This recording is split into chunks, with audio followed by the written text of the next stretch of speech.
আজকে বানাতে চলেছি ডাঁটা আলু পোস্ত। সেই জন্য ডাঁটা আলু সব কেটে নিয়েছি, বেগুনটা না, বেগুনটা আলাদা। এখানে পোস্ত কাঁচা লঙ্কা পেস্ট করে নেব, আর এখানে কড়াই সরষের তেল দিয়েছি, দিয়ে এখানে কালো জিরে আর শুকনো লঙ্কা ফোড়ন দেব, দিয়ে সবার প্রথমে আলুগুলো তুলে দেবো। এখানে চাইলে তোমরা পাঁচফোড়নও দিতে পারো। আলুগুলো দিয়ে আলুগুলো আগে একটু ভেজে নেব ভালো করে, লম্বা লম্বা করে দেখছি আলুগুলো কেটেছি।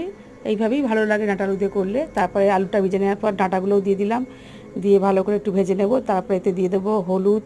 এই যে পোস্তটা কিন্তু আমার বাটা হয়ে গেছে, কাঁচা লঙ্কা পোস্ত। একটু হলুদ দিয়ে এটাকে ভালো করে ভেজে নিচ্ছি। ভেজে নেওয়ার পর নুনটাও দিয়ে দেবো।